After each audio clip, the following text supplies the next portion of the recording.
Noong 1987, ang presyo lamang ng PSEI ay nasa 445 pesos per share. Noong 2018, natamo natin ang pinaka all-time high na nasa 9,080 pesos per share. At sa timeline na ito, nag-grow ang ating index ng 2,088%. Over the past 31 years, ang presyo ng PSEI ay hindi continuous na straight line. Noong 1999, nung nagkaroon ng Asian Financial Crisis, ang PSEI ay bumagsak ng 71.25%.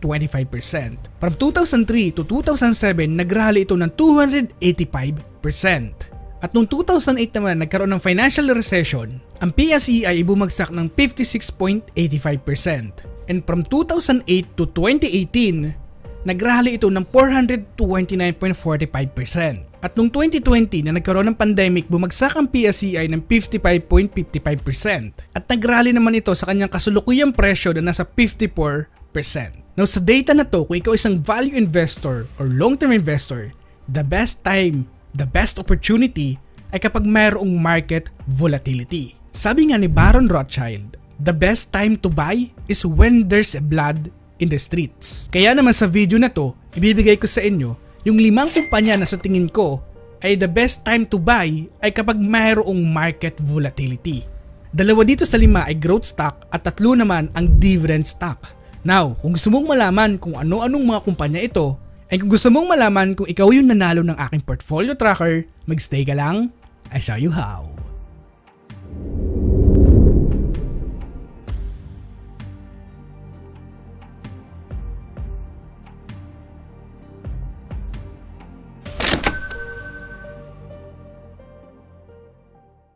Kapag bumabagsak ang ating merkado, ito ay isang nakakatakot na sitwasyon. Maraming mga investor, maraming mga trader ang takot pumasok, pero sa mga smart investors, ito ay isang golden opportunity to buy a good company at a discount and to gain massive potential returns in the future. Now sa video na to, ibibigay ko sa inyo yung 5 kumpanya na dapat meron ka kapag bumabagsak ang ating merkado.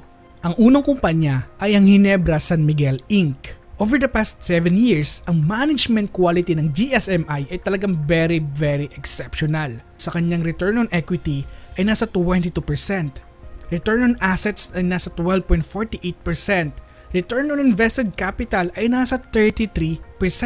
Dito pinapakita kung gaano ka-profitable ang kumpanya sa mga pinaglalagakan ng kanyang investment. And sa tingin ko, over time, sa ganda ng kanyang management, mag-grow pa ito ng mag-grow.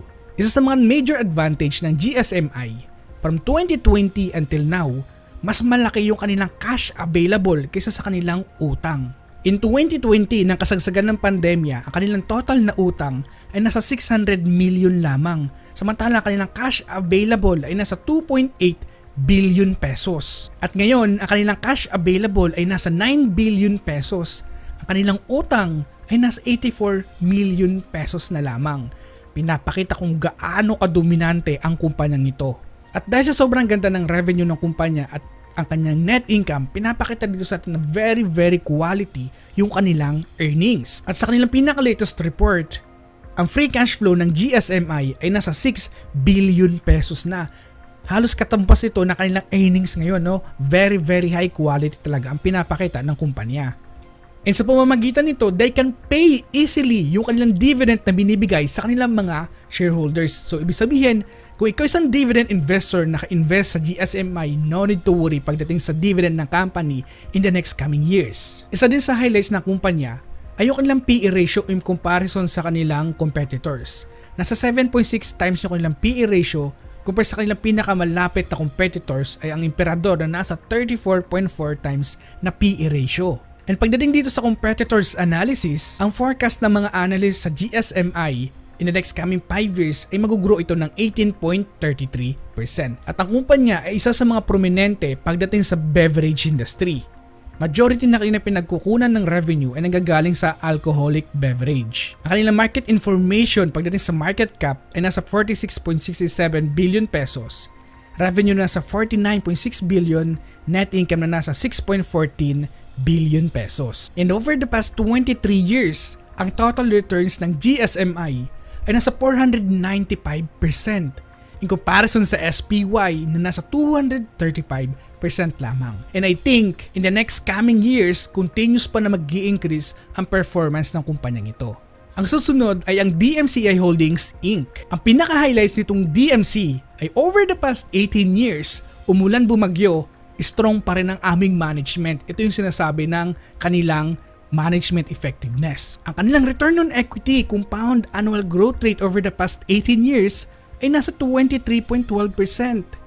Return on assets nasa 11.17%. Return on invested capital ay nasa 11.3%. Pinapakita dito sa atin kung gaano kalakas yung mga pinaglalagakan ng company ito and very profitable and to give to shareholders a massive returns of their investment. Another highlight sa DMC ay yung kailang dividend yield nasa 13.8%. Ang kanilang dividend lamang na binibigay ay nasa 1.44 pesos. Samantala kanilang earnings per share ay nasa 2 pesos. So meaning there's so much of improvement pa sa kumpanyang ito. And well, over the years, very impressive ang kanilang profit margin. Nasa 21.8% noong 2022 and sa kanilang pinaka-latest quarter report, ang kanilang profit margin ay nasa 20.3%. Pinapakita kung gaano kalaki yung kinikita ng kumpanyang ito. So from 2014 until now, continuous na nagbibigay ng dividends sa kanyang mga shareholders and also growing yung kanilang dividend na binibigay over time. And isa pa sa mga major highlights dito sa DMC ay yung kanilang free cash flow. Nasa 36 billion pesos, mas malaki yung kanilang free cash flow kaysa sa kanilang earnings. And also kayang-kaya nilang bayaran yung kanilang mga interest expense na kinikater sa company. Itong kumpanyang ito isang prominente pagdating sa general industrials. Majority na kanilang pinagkukunan ng revenue as of 2022 ay nanggagaling sa coal mining, susundan ng real estate development, power on grid, construction, power off grid, and nickel mining. And over the past 23 years, ang total returns ng DMC ay nasa 9,182%. In comparison sa SPY, nasa 237% lamang. Pinapakita kung gaano kadominante ang kumpanyang ito over time. And I think in the near future, mag-grow pa ito ng mag-grow because of their business model sa sobrang diverse na kanilang pinagkukunan ng revenue. Ang susunod ay ang Semirara Mining and Power Corporation. Ang pinaka-key highlights dito sa SEC like DMC ay yung kanilang management efficiency. Pinapakita sa atin yung mga pinaglalagakan ng investment din ng kumpanyang ito ay very quality and very profitable. And dito pinapakita talagang merong moat ito na kinikater kasi itong kumpanyang ito is one of the largest producer of coal dito sa ating bansa. Another major highlights dito sa SEC ay yung sobrang laking cash available ngayon ng kumpanya. Nasa 27.5 billion pesos, samantala kanilang total na utang ay nasa 8.9 billion pesos lamang. Pinapakita na talagang kaya nilang punan yung mga pangangailangan nila ngayon sa kanilang operations. Another highlights dito sa SEC ay yung kanilang profitability. Yung profit margin ng kumpanya noong 2022 ay nasa 43.75%. And sa kanyang pinaka-latest financial report, ang kanyang profit margin ay 40% pa rin, no? And ang free cash flow ng kumpanya ay nasa 34, mas malaki pa rin yung kanyang free cash flow compare sa earnings. Pinapakita na meron pang so much potential itong company na i-grow. Remember, ang free cash flow, ito ay ang lifeblood ng kumpanya. So napaka-importante talaga na mayroong free cash flow ang company. And from 2014 until now, talagang continuous siya nagbibigay ng dividend sa kanyang mga shareholders. And also, ito ay nag-grow din over time.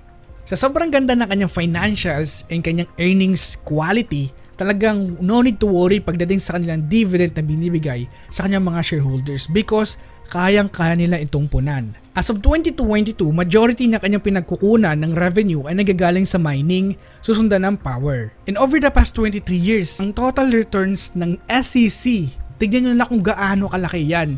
Comparison sa SPY, nasa 235.44% lamang. And I think in the next coming years, ay talagang labis pa rin na magbe-benefits itong company because of their moat. One of the largest producer of coal. Kung titignan nyo, yung price returns lang talaga ng kumpanya ay nasa 821,328%. Pero yung total returns na company, grabe yung binibigay ng dividendo ng kumpanyang ito sa kanyang mga shareholders. Ang susunod ay ang The Philippine Stock Exchange Inc. One of the major highlights din dito sa PSE ay yung kanyang management effectiveness. Pinapakita dito sa atin kung gaano din ka-profitable ang kumpanyang ito. And also pinapakita na mayroong moat ang kumpanya. Why? Because itong kumpanyang ito lang naman ang stock exchange natin sa ating bansa. Wala nang iba.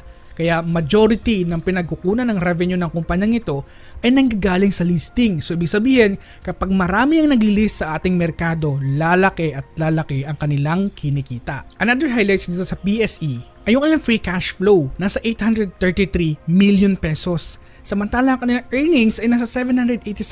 Again, mas malaki pa rin yung kanilang free cash flow kaysa sa kanilang kinikita. And also yung kanilang pinaka-latest profitability ay nasa 55%. Ganito kalakas kumita ang kumpanyang ito ngayong taon. Very, very high quality na yung stocks. So sobrang diverse ng pinagkukunan ng revenue ng PSE. No majority na kanilang pinagkukunan ay nagagaling sa listing. Susundan ng service fees, listing maintenance, data feed, transaction, other, subscription, and also block sales. Ang total returns ng PSE ay nasa 370%. In comparison sa SPY na nasa 349% lamang. Ang last but not the least ay ang ICT, ang International Container Terminal Services Inc. One of the major highlights ng ICT ay yung kanilang free cash flow. Nasa $1 billion yung kanilang free cash flow ngayon in comparison sa kanilang earnings na nasa $649 million lamang. Pinapakita dito sa atin ngayon kung gaano kaganda yung business na ginagawa ng kumpanya ngayon. Remember, may 5 kaparaanan para gamitin itong positive na free cash flow. Uno, they can pay dividend. Pangalawa, they can buy back shares. Pangatlo, they can acquire more businesses. Sobrang laki ng kanilang free cash flow. And pang-apat, pwede nilang bawasan yung kanilang mga utang. And pang-5, they can reinvest in themselves. Kaya napaka-importante talaga ng free cash flow. One of the major highlights din sa ICT ay yung kanyang return on equity. Nasa 41.7%. Return on assets ay nasa 12.4%. Last year na return on capital employed ay nasa 19.5%. Pinapakita all of the metrics, pinapakita sa atin na gumaganda yung management ng company. Nung marami nagtatanong kung bakit sobrang laki ng kanilang utang. And ang kanilang cash available lamang ay nasa 575 million pesos. Kung sa unang tingin, talagang mangangamba kasi ang laki ng kanilang utang. So itong kumpanya, ito yung literal na they use other people's money to fund the business and to grow the business. So ang pinaka-concern lang natin dito, as long as itong company ay maganda yung management quality, okay tayo dito. Wala tayong problema as long as nababayaran nila ng maayos yung kanilang mga obligations. And over the past 18 years, ang kanilang return on equity average ay nasa 16. Return on assets ay nasa 6.2 and return on invested capital ay nasa 10.29%. So dito pinapakita sa atin na over the past 18 years talagang namamanage yan ng maayos yung kanyang utang na malaki, no?